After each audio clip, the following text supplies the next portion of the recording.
சத்தத்தையே காணோம். துவைப்பதற்கும் துணிகள் இன்று வழக்கத்தை விட மிகவும் அதிகமாக இருக்கிறது.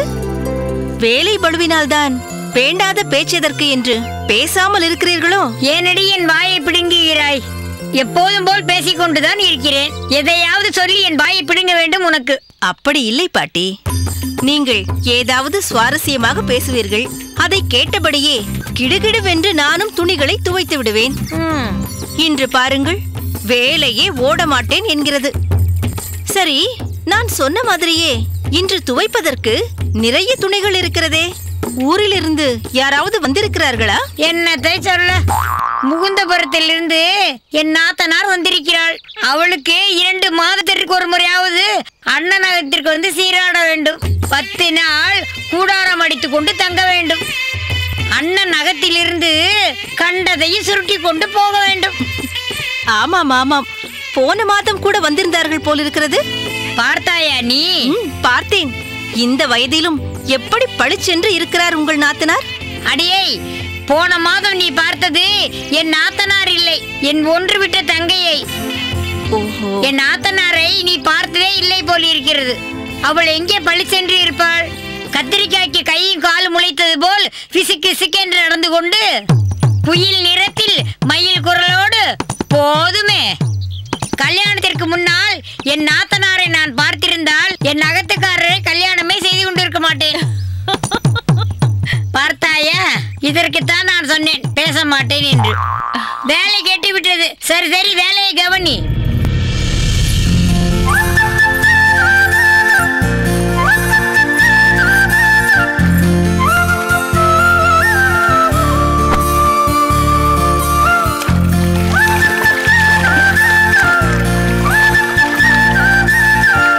என்ன காந்திமதி பாட்டி, இன்றைக்கு சீக்கிரம் வந்து விட்டது போல் தெரிகிறதே. அகத்துக்காரர் ஏதாவது யாகத்துக்கு வெளியூர் போயிருக்கிறாரா? இல்லை இல்லை, ஊரில் தான் இருக்கிறார். வங்கிப்புறத்தில் யாரையோ பார்க்க வேண்டும் என்று அமுது செய்த கையோடு புறப்பட்டு விட்டார். சரி என்று நானும் கிளம்பி வந்து விட்டேன். காந்திமதி, இந்த அம்மி கொத்துபவன் வந்தால் சற்று அகத்திற்கு அனுப்பி வைக்கிறாயா? துவையல் அரைப்பதற்குள் உயிர் போய் உயிர் வருகிறது. அம்மியும் குழவியும் 60 வயது கிழவன் தலை மாதிரி மழு மழுவென்று இருக்கிறது. அனுப்பி வைக்கிறேன் பாட்டி. காந்திமதி, சற்று இப்படி வா.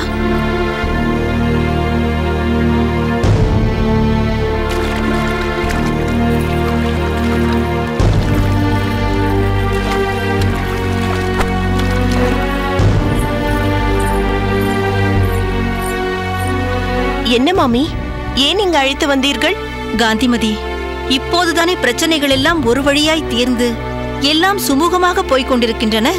மறுபடியும் பிரச்சனைகளை நீங்களே வா வா என்று அழைத்து மடியில் எடுத்து வைத்துக் கொள்வீர்கள் போலிருக்கிறதே. எதை சொல்கிறீர்கள் மாமி? உண்மையிலேயே நான் எதை சொல்கிறேன் என்று உனக்கு தெரியவில்லையா காந்திமதி? அதுதான், அந்த பையன் உங்கள் அகத்திற்கு வந்திருந்தானே. யார்? அவனை கோவிலுக்குள்ளே கூட்டி போக போய்த்தானே பிரச்சனை எல்லாம் வந்தது. அவன் நேற்று உங்கள் அகத்துக்குள்ளேயே வந்துவிட்டானே. இதெல்லாம் எதற்கு காந்திமதி? இதனால் என்ன வந்துவிட போகிறது மாமி? என்ன நீ தெரிந்துதான் கேட்கிறாயா, இல்லை தெரியாமல் கேட்கிறாயா? அவன் அக்ரகாரத்திற்குள் நுழைவதே சரியில்லை. அவன் எதையோ கொண்டு வந்திருந்தான் போலிருக்கிறதே. அதையும் நீங்கள் வாங்கி சாப்பிட்டுக் கொண்டிருந்தீர்கள் போலிருக்கிறதே. ஆமாம், பொங்கல் கொண்டு வந்திருந்தான். அவன் வீட்டில் இருக்கும் பெருமாளுக்கு அதை கண்டருள பண்ணிவிட்டுதான் கொண்டு வந்தானாம். அதுவும் பெருமாள் பிரசாதம் தானே. அது எப்படி? யார் வைத்தாலும் பெருமாள் ஏற்றுக்கொள்வாரா? தராதரம் வேண்டாமா? மாமி, ராமானுஜன் என்ன சொல்கிறான் தெரியுமா? பகவான் தராதரம் எல்லாம் பார்ப்பதில்லையாம். பக்தன் கொடுத்ததில் கல்லும் மண்ணும் இருந்தாலும் உள்ளத்தில் அன்பும் பக்தியே இருக்கிறதா என்று மட்டும்தான் பார்க்கிறாராம். நானே கேட்கிறேன் மாமி, குசேலர் கண்ணனுக்கு பளபளவென்ற தங்கத்தட்டில் உயர்ந்த வகை உணவையா கொடுத்தார்? ஒரு கிழிந்த அழுக்கான துணி முட்டையில் அவளைத்தானே கொண்டு போனார். அழுக்கையும் அவளையுமா பார்த்தார் கண்ணன்? பிடி அவளை உடனே எடுத்து வாயில் போட்டுக் கொள்ளவில்லையா? நீயும் உன் பிள்ளையிடம் இருந்து நிறைய பேச கற்றுக்கொண்டாய் காந்திமதி. மறுபடியும் பூதம் கிளம்ப வேண்டாமே என்று சொல்கிறேன். பஞ்சாயத்து தீர்ப்பினால் நீங்கள் எல்லோரும் எவ்வளவு கஷ்டப்பட்டீர்கள். எங்களாலும் அங்கு ஒன்றும் பேச முடியவில்லை. பரவாயில்லை மாமி, எப்படியோ பெருமாள் எங்களை காப்பாற்றுகிறார் இல்லையா, அது போதும். என்னவோ மனதில் பட்டது சொல்லிவிட்டேன். என்னடி 2 பேரும் தனியாக வந்து ரகசியம் பேசிக் கொண்டிருக்கிறீர்கள்? துணி துவைக்க போவதில்லையா இன்றைக்கு? துவைக்க வேண்டும் பாட்டி. பார்த்தாயா அமுதா, காந்திமதிக்கு இனி கவலையே இல்லை. ஒத்தாசைக்கு ஒரு குட்டி பெண் கிடைத்திருக்கிறாள். உனக்கு யார் இருக்கிறார்கள்? ஆமாம் மாமி, எனக்கு யார் இருக்கிறார்கள்? தினமும் தோய்ப்பதும் உலர்த்துவதும் மடிப்பதுமாய் இதிலேயே பாதி நாள் கழிந்து விடுகிறது. என்ன காந்திமதி, இன்றைக்கு சர்வம் நீதான் போலிருக்கிறது.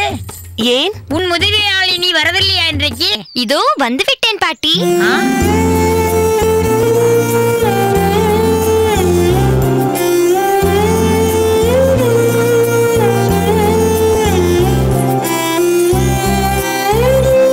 மாமி, இன்னும் துவைக்க ஆரம்பிக்கவில்லையா? இதோ ஆரம்பிக்க வேண்டும். வந்ததும் பேசிக் கொண்டிருந்து விட்டேன். நான் பாதி துவைக்கிறேன், நீங்கள் மீதியை துவைங்கள் மாமி. ஐயோ, அதெல்லாம் வேண்டாம். நீ பேசாமல் உட்கார்ந்து விளையாடிக் கொண்டிரு. துவைத்ததும் நான் கூப்பிடுகிறேன். நீ உலர்த்தி மட்டும் தருவாயாம், என்ன? சரி மாமி. காந்திமதி, உனக்கு சரியான உதவியாளினி கிடைத்து விட்டாள். பேசாமல் ஒன்று செய்யேன். உன் பிள்ளைக்கு இவளையே பார்த்து விடேன். உனக்கும் ஒத்தாசையாக மாட்டு பெண்ணாக இருப்பாள். பாட்டி, அதெல்லாம் ஒன்றும் வேண்டாம். பாட்டி, சற்று சும்மா இருங்களேன். அவளை எதற்கு பெரிய பெரிய வார்த்தைகளை எல்லாம் சொல்லி பயமுறுத்துகிறீர்கள்? அவள் குழந்தைதானே. மாட்டுப்பெண் என்றவுடன் அவள் பயந்து போய்விட்டாள். சரிதான், இதில் என்னடி இருக்கிறது? பெண் பிள்ளை என்றால் எப்படி ஒரு இடத்தில் வாழ்க்கைப்பட்டுதானே ஆக வேண்டும். பிறந்தகத்தில் உட்கார்ந்திருக்கும் பெண்ணும் புளிமரத்தில் இருக்கும் பிசாசும் ஒன்றுதான் என்பார்கள். ஐயோ பாட்டி, அப்படியெல்லாம் யாரும் சொல்லவில்லை. எதையாவது இட்டு கட்டி சொல்லி அவளை இன்னும் பயமுறுத்தாதீர்கள். நீ போடி குழந்தை, நான் சொன்ன மாதிரி விளையாடிக் கொண்டிரு, பிறகு கூப்பிடுகிறேன். சரிங்கள் மாமி. வாடி அமுதா.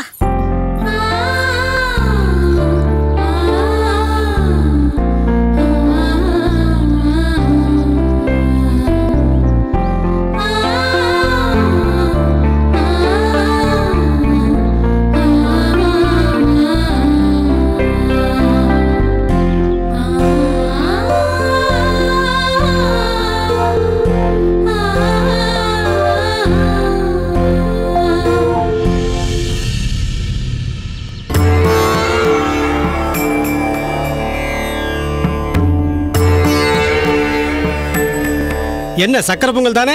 லோகநாத ஐயா அனுப்பியது தானே? ஆமாங்க ஐயா. சரி, உள்ளே கொண்டு போய் வையுங்கள். உத்தரவுங்க ஐயா.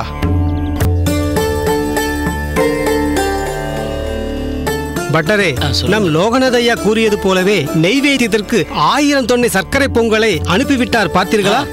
பார்த்தேன். பெருமாளிடம் வேண்டுதல் இல்லையா? சொன்னால் சொன்னபடி செய்துதானே ஆக வேண்டும். இன்று எனக்கு உடம்பு சுகமில்லை அப்பா, நாளை உனக்கு செய்கிறேன் என்று அந்த வரதனிடம் சாக்கு போக்கு சொல்ல முடியுமா என்ன? சரி, உமக்கு உதவியாக ஒரு பையன் இருப்பானே, அவன் எங்கே? சற்று வெளியில் அனுப்பி இருக்கிறேன், இதோ வந்து விடுவான். சொந்த காரியத்திற்கா? ஐயோ, அவன் கோவிலில் சம்பளம் வாங்கும்படி நீங்கள் ஏற்பாடு பண்ணியிருக்கிறீர்கள். சொந்த வேலைக்கு அவனை நான் அனுப்புவேனா? சரி, அவன் வந்ததும் உள்ளே போய் நெய்வேத்தியத்திற்கான ஏற்பாடுகளை செய்ய சொல்லும். அதெல்லாம் அவன் சடுதியில் செய்து விடுவான். நீங்கள் ஒன்றும் கவலைப்படாதீர்கள். அதோ அவனே வந்து விட்டான். என்ன போன காரியம் என்னவாயிற்று? கோணையனை பார்த்தேன். கீழ்ப்பிரகாரத்தில் ஒரு பக்கம் பாசி பிடித்திருக்கிறது, அதை சுத்தம் பண்ண வேண்டும் என்று சொன்னேன். ஆகட்டும், சாயந்தரம் வந்து பார்க்கிறேன் என்று சொல்லியிருக்கிறான். சரி. அண்டாவில் சர்க்கரை பொங்கல் வந்து இறங்கிவிட்டது. தொன்னைகளும் தயாராக இருக்கிறது. அதை கொண்டு வந்த ஆட்களுடன் சேர்ந்து சீக்கிரம் 1000 தொன்னைகளிலும் பொங்கலை நிரப்பு. சரி. ஓ மணவாளா, உச்சி காலத்திற்குள் வேலையை முடிக்க வேண்டும். எங்கேயாவது வம்பெடுத்துக் கொண்டு பேசிக் கொண்டிருக்காதே. இல்லை, நேரத்திற்கு எல்லாம் தயாராகிவிடும், கவலை வேண்டாம். போ. சரி, நீங்கள் மற்ற வேலை இருந்தால் பாருங்கள். ஆனால் சீக்கிரமாகட்டும். லோகநாத ஐயா அவர் மனைவியோடு இன்னும் சற்று நேரத்தில் வந்து விடுவார். சரி, நில்லுங்கள் பட்டரே.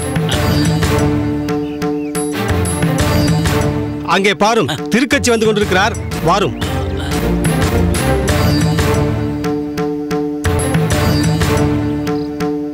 திருக்கட்சி நம்பிகளே, அடியேன். எங்கே? ஏதோ கொடுத்து வைத்த பொருளை எடுக்க செல்வது போல் பரபரப்பாக செல்கிறீரே. அப்படியெல்லாம் ஒன்றுமில்லை. பெருமாளுக்கு மாலையை சாற்றிவிட்டு ஆலவட்டம் வீசத்தான் சென்று கொண்டிருக்கிறேன். அதெல்லாம் ஒன்றும் வீச வேண்டாம். பட்டரே, என்ன? இந்த மாலை புஷ்பங்களை எல்லாம் இவரிடமிருந்து வாங்கி கொண்டு நீங்களே பெருமாளுக்கு சென்று சாற்றி விடுங்கள். என்ன திகைத்து போய்விட்டீர்? புஷ்ப கொடையை பட்டரிடம் கொடும். சுவாமிகளே, இது என்ன கொடுமை? அன்றாடம் நான் கொண்டு வரும் மாலைகளை நானே பெருமாளுக்கு சாற்றித்தானே பழக்கம். வாஸ்தவம்தான் நம்பிகளே. ஆனால் இன்று ஒரு காரணத்துக்காகத்தான் வேண்டாம் என்கிறார். நாளை நீங்கள் வழக்கம் போல் வரதனுக்கு உன் கையாலேயே மாலையை சாற்றலாம், ஆலவட்டமும் வீசலாம். பட்டரே, அதென்ன பூசி மெழுகுகிறீர்? உடைத்து சொல்ல வேண்டியதுதானே. இதோ பாருமையா திருக்கச்சி, இன்று ஒரு செல்வந்தர் 1000 தொன்னை சர்க்கரை பொங்கலை நெய்வேத்தியம் செய்வதாக நேர்ந்து கொண்டிருக்கிறார். எல்லாம் சன்னிதானத்தில் தயாராக இருக்கிறது. அன்று உமக்கு சொன்னது போல் நெய்வேத்திய சமயத்தில் நீர் உள்ளே இருக்க வேண்டாம். புரிகிறதா? நம்பிகளே, இன்று நீங்கள் சாயங்காலம் வந்து வரதனை செய்வீங்களேன், அதனால் ஒன்றும் ஆகிவிடப் போவதில்லையே. ஐயா, வரதராஜனின் மீது ஆணையாக சொல்கிறேன், அன்று பிரசாதத்தை அவன் கேட்டுத்தான் நான் கொடுத்தேன். என் மீது தங்களுக்கு இருக்கும் ஐயத்தை அடியேன் எப்படி போக்கப் போகிறேனோ தெரியவில்லை. அந்த பேரருளாளன் தான் இதற்கு ஒரு வழி சொல்ல வேண்டும். போதும் திருக்கச்சி, பெரிய தவறு ஒன்று செய்துவிட்டு பேரருளாளனை கூப்பிட்டால் ஓடி வந்து விடுவாரா? அடியேன் தவறு செய்யவில்லை, நம்பிக்கையோடு தான் இருக்கிறேன். என் மீது இருக்கும் கலங்கத்தை அவன் நிச்சயம் துடைப்பான். துடைக்கும் போது பார்த்துக் கொள்ளலாம். இப்போது நீங்கள் இங்கிருந்து கிளம்புங்கள். வரதனுடன் வார்த்தையாடி நீண்ட நாள் ஆகிவிட்டன சுவாமி. தன்னந்தனியே அவனை சேவித்தால் தான் அந்த பாக்கியம் எனக்கு கிடைக்கும். தயவு செய்யுங்கள். திருக்கச்சி, இதெல்லாம் என்னிடம் வேண்டாம். நான் முன்னமே சொல்லியிருக்கிறேன், இப்படி எல்லாரும் ஏமாற்றிக் கொண்டு திரியாதீர் என்று. வரதா, இங்கே பாரும் திருக்கச்சி, என் நேரத்தை வீணாக்கி கொண்டிருக்கிறேன். பெருமாளுக்கு நெய்வேத்தியம் செய்யக்கூடிய நேரம் நெருங்கிக் கொண்டிருக்கிறது. அப்போது நீங்கள் உள்ளே இருக்க வேண்டாம் என்றால் வேண்டாம் தான். விருப்பம் இருந்தால் மாலைகளை பட்டரிடம் கொடுத்து விட்டு செல்லுங்கள். இல்லை என்றால் அதையும் எடுத்துக்கொண்டு தயவு செய்து சென்று விடுங்கள். இதற்கு மேலும் பணிவாக என்னால் சொல்ல முடியாது. என் அப்பனே தேவராஜா, என் கைங்கரியத்தில் என்னப்பா குறை கண்டாய்? என்றேனும் என் மாலையில் இருந்த நார் உன் திருமேனியை நெருடி விட்டதா? அல்லது நான் வீசும் ஆலவட்ட விசிறி உன் திருமுகத்தில் பட்டு விட்டதா? ஏற்றுக்கொள்கிறேன் அப்பா, நீ கொடுக்கும் இந்த தண்டனையை மனமாற ஏற்றுக்கொள்கிறேன். ஆனால் சீக்கிரமே என் கைங்கரியத்தை தொடர திருவுளம் கொள் வரதா, திருவுளம் கொள். பட்டரே, மாலையை வாங்கிக் கொள்ளுங்கள். கொடுங்கள் திருக்கச்சி.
வரதா, வாரும் நம்பி. என்ன இது? நிம்மதியாக உட்கார்ந்து கொண்டு தண்ணீரில் கால்களை வைத்து விளையாடிக் கொண்டிருக்கிறாய். ஜலதோஷம் பிடிக்கப் போகிறதப்பா. பிடித்தால் என்ன? நீர்தான் இருக்கிறீரே, சிசுருஷை செய்ய மாட்டீரா என்ன? செய்வேன் செய்வேன். உனக்கு ஏதாவது செய்ய மாட்டேன் என்று என்றாவது நான் சொல்லி இருக்கிறேனா? ஆனால் நான் தான் இப்பொழுது அந்த கோவில் அதிகாரிக்கு வேண்டாதவனாகி போய்விட்டேனே. இப்போது போகாதே, அப்போது போகாதே என்று வாசலிலேயே என்னை தடுத்து நிறுத்தி விடுகிறார்களே. சரி, அதை விடும். சர்க்கரை பொங்கல் சாப்பிடுகிறீரா? வேண்டாம் அப்பா, சாப்பிடாமலேயே வீண் பழியை சுமந்து கொண்டிருக்கிறேன். சாப்பிட்டு வேறு தண்டனையை அனுபவிக்க வேண்டுமா? சரி, இந்த பொங்கலை நீ எங்கிருந்து கொண்டு வந்தாய்? எங்கிருந்து கொண்டு வர வேண்டும்? எனக்கு கொடுத்தார்கள், கொண்டு வந்தேன். யாரோ ஒரு செல்வந்தர் 1000 தொண்டைகள் கொண்ட பொங்கலை நைவேத்தியம் செய்ய போவதாக சொன்னார்களே, அதில் ஒரு தொண்டையா இது? ஆமாம், 1000வது தொன்னை. என்ன? 1000வது துணையா? இதை முடித்துவிட்டு பிறகுதான் அவர் என்ன வேண்டிக் கொண்டார் என்பதை நினைவுக்கு கொண்டு வர வேண்டும். நம்பிகளே, எனக்கு லேசாக திகட்டுவது போல் இருக்கிறது. நீரே அதை சாப்பிடேன். வேண்டாமப்பா, இப்போதைக்கு எனக்கு பொங்கல் சம்பந்தமே வேண்டாம். அடியேனை தயவு செய்து விட்டு விடப்பா. என்ன இப்படி பயப்படுகிறீர்? உம்மை பார்த்தால் எனக்கு ஒரு கதை தான் தோன்றுகிறது. கதையா? ஆமாம். பூனைக்கு ஒருவன் கொதிக்க கொதிக்க பால் வைத்தானாம். அதை குடித்து நாக்கு வெந்து போன அந்த பூனை அதற்கு பிறகு ஆரிய பாலை வைத்தால் கூட வாளை சுருட்டி கொண்டு ஓடிவிடுமாம். அதை போலல்லவா இருக்கிறது நீர் பயப்படுவது? அது சரி, பூனைக்குத்தானே நாக்கு வெந்த வலி தெரியும். பயப்படாதீர் என்றால் எப்படி வரதா?